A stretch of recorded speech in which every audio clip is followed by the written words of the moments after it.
మౌనంగా ఆలోచిస్తే సరిపోదు. ఆలోచనలు కార్యరూపం దాల్చాలి. అందుకు ఎంతో శ్రమ చేయాలి. కృషి, పట్టుదల ఉంటేనే అలాంటివి సాధ్యం. సాధారణ రైతు ఆలోచన ఇప్పుడు ఒక ప్రత్యేకతను సంతరించుకుంది.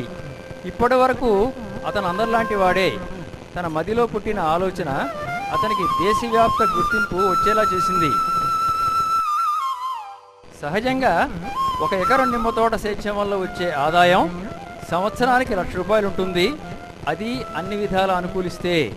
కానీ వాతావరణం ఎలా ఉన్నా, కూలీలు లభించకపోయినా, అవసరానికి కరెంటు లేకపోయినా ఖచ్చితంగా 2 లక్షలు నిక్కచ్చిగా సంపాదించవచ్చునని మన సాంబశివరావు నిరూపిస్తున్నాడు.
దుగ్గిరాల మండలం చిలువూరుకు చెందిన రైతు ముసినూరి సాంబశివరావు తనకున్న 5 ఎకరాల నిమ్మ తోటలో నాటుకోళ్లు పెంచుతూ అధిక ఆదాయాన్ని ఆర్జిస్తున్నాడు.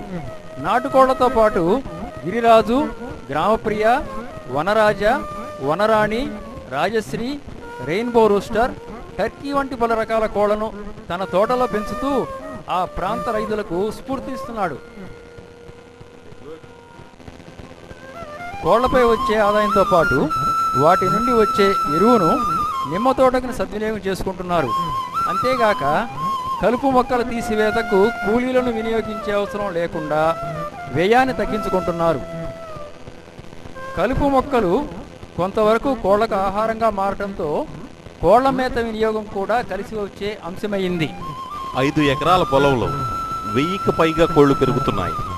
వీటి నుంచి గుడ్లు, మాంసం, కోళ్ల అమ్మకాల ద్వారా అధిక ఆదాయం వచ్చేలా తన వ్యవసాయ క్షేత్రాన్ని మలుచుకున్నాడు రైతు సాంబశివరావు. నిమ్మ తోటలతో పాటు కోళ్ల పెంపకం ఎలా చేయవచ్చనే అంశాన్ని రైతు సాంబశివరావు మాటల్లోనే విందామా? శ్రీలత, ఈ అమ్మాయి వాళ్ళ అమ్మాయి అండి, రాఘవేణి, మా మనవరాలు. మాది చిలువూరు అండి. మా పేరు ముసునూరు సాంబశివరావు, దుగ్గిరాల మండలం చిలువూరు అండి మాది. నేను ఈ కోళ్ల పరిశ్రమ వ్యవసాయానికి అనుబంధంగా ఉంటుందని నేను పెట్టుకున్నా అండి. ఈ నిమ్మ తోటలో కోళ్ల పరిశ్రమ పెట్టుకుంటే బాగా ఫలసాయం వస్తుందని నేను దాన్ని బట్టి ఆలోచించి ఈ పరిశ్రమను ఎన్నుకున్నా అండి. కోళ్ళు నాకు సక్సెస్ఫుల్గా ఉన్నాయండి. నేను హైదరాబాద్ నుంచి తెప్పించాను, రెయిన్బో తెప్పించాను. తర్వాత రాజేంద్ర నగర్ నుంచి టర్కీ తెప్పించాను, వనరాజాను తెప్పించాను. ఇవన్నీ కూడా తోటలో ఆరోగ్యకరంగా బాగా తిరుగుతున్నాయి. నాకు వ్యవసాయం ఏ ఒడిదుడుకులు ఉన్నా కానీ దానికి చేదోడుగా ఇంకొక పరిశ్రమ ఉండాలనే దాని మీద నేను ఇది ఎంచుకుని చాలా ఖర్చు పెట్టాను. ఖర్చుకు ఫలసాయం వస్తుందని నేను ఆలోచిస్తున్నాను. ఇప్పుడే ప్రాసెస్ బిగిన్ అయింది. గుడ్లు పెట్టడం, తర్వాత చికెన్ కూడా అమ్ముకోవచ్చు. ఇంకో 1-2 నెలల్లో నాకు అధికమైన ఆదాయం వస్తుందని నేను ఆశిస్తున్నాను. నేను ఈ అనుబంధ పరిశ్రమ ఇలాంటిదే కాకుండా పరిశ్రమ వ్యవసాయానికి సంబంధించి తేనె పరిశ్రమ ఉంది, పట్టు పరిశ్రమ ఉంది, గొర్రెల పరిశ్రమ ఉంది, కోళ్ల పరిశ్రమ ఉంది. ఇలాంటివన్నీ కూడా రైతు వర్గం పెట్టుకుని వ్యవసాయానికి అనుబంధంగా చేదోడుగా ఉన్నట్టుగా ఉంటుంది ఈ పరిశ్రమ అని నేను అనుకుని నా నిమ్మ తోటలో కోళ్ల పరిశ్రమ అయితే బాగుంటుంది అనే దాని మీద కోళ్ళని ఎంచుకోవడం జరిగిందండి. ఆ విధంగానే రైతులు తనకు అనుకూలమైన పరిస్థితులను బట్టి పట్టు పరిశ్రమ పెట్టుకోవచ్చు, తేనె పరిశ్రమ పెట్టుకోవచ్చు, ఇంకా గొర్రె పరిశ్రమ పెట్టుకోవచ్చు అండి. నాది దాంట్లో గిరిరాజా కోళ్ళు ఒక 300 ఉన్నాయి, గిరిరాణి కోళ్ళు ఒక 300 ఉన్నాయి, వనరాజా వనరాణి కలిపి కూడా ఒక 400 ఉన్నాయండి. ఆ తర్వాత రెయిన్బో అయినవి కూడా తెప్పించాను, అవి కూడా ఒక 400 ఉన్నాయి. ఈ నాటుకోళ్ళు, పందెం కోళ్ళు ఇవి ఒక 300 ఉన్నాయి. ఇవన్నీ ఇప్పుడు చేలో పెంపకంలో ఫస్ట్ పీరియడ్ ఇవి గుడ్లకు వచ్చినాయండి. మొత్తం 1000 చిల్లర ఇప్పుడు బతికి రెడీగా ఉన్నాయి, బాగున్నాయి. కొన్ని పోయినా కానీ నేను 90% బతికించుకున్నాను. దాంట్లో ఫస్ట్ పీరియడ్ తెచ్చుకుని గుడ్లకు వస్తున్నాయి. అవి చాలా ఆహ్లాదంగానే పెరుగుతున్నాయండి. ఇప్పటికి గుడ్లు రోజు 25-30 ఇప్పుడే స్టార్ట్ చేశారండి. అవి గుడ్డు ఒకటికి 5 రూపాయల నుంచి 8 రూపాయల వరకు అమ్మకం జరుగుతుంది. దాంట్లో ఆదాయం నాకు ప్రస్తుతం మేతకే వస్తూ ఉంది.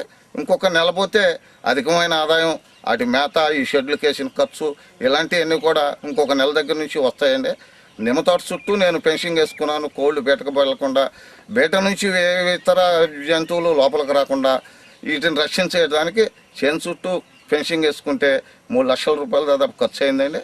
ఆ తర్వాత ఈ షెల్టర్ కోసం, ఈ రేత్రి ఉండటం కోసం అయ్యి వీటికి ఒక షెడ్ వేసానండి. ఆ షెడ్కి 1,5 లక్షలు నాకు ఖర్చు అయింది. వీటికి రేత్రి ఉండటం కోసం అయ్యి రేత్రిపూట పొలాన కరెంటు ఉండలేదు కాబట్టి నేను సోలారు పెట్టుకున్నానండి. దానికి ఒక 50,000 రూపాయలు ఖర్చు అయింది. అది నాకు రోజు 4 లైట్లు వెలుగుతున్నాయి, 2 ఫ్యాన్లు తిరుగుతాయి. మాకు నైటల్లా మాకు కరెంట్ సరిపోద్ది. పగలల్లా సోలారు సూర్యరశ్మితోటి లైటింగ్ వస్తుందండి, ఛార్జ్ అవుతుంది, బ్యాటరీ ఛార్జింగ్ అయ్యి బాగుంటుందండి. నిమ్మ తోట మీద ఎకరానికి వచ్చి 60,000, 70,000 దాకా ఆదాయం వస్తుందండి. అంటే సంవత్సరానికి వచ్చి 3-3.5 లక్షల రూపాయల ఆదాయం వస్తుంది. దానికంటే కూడా 3 రెట్లు అధికంగా ఈ కోళ్ళ పరిశ్రమ మీద వస్తుంది. గ్యారంటీ అనేది నాకు నమ్మకం కలిగిందండి. ఇప్పుడు వరకు ఆశించిన దాన్ని బట్టి, కోళ్ళ పెరిగిన ఎదుగుదలను బట్టి, అవి వస్తున్న ఫలసాయాన్ని బట్టి ఆలోచిస్తే 3 రెట్లు అధికంగా ఆదాయం వచ్చే అవకాశాలు కోళ్ళ మీద ఉంది. అటు నిమ్మ తోట మీద పైన కాపు తీసుకుంటున్నాం, ఇటు నేల మీద కోళ్ళతోటి తీసుకుంటున్నాం. ఈ కోళ్ళు వల్ల మాకు కలిగే ప్రయోజనాలు 3 ఉన్నాయండి. ఒకటి, కోళ్ళు చేలో ఉండే కలుపు మొత్తాన్ని పీకేసి నెల ఒక్కంటికి 3,000 రూపాయలు ఖర్చు అయ్యే కలుపు కూలీల ఖర్చును తగ్గిస్తున్నాయి.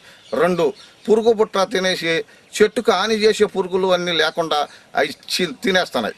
4, వాటి రెట్టేసి చేనుకు బలం చేకూరుస్తుందండి. ఈ విధంగా నాకు కోళ్ళు అటు నుంచి రాక ముందే నాకు ఆదాయం కలుగుతూ ఉందండి.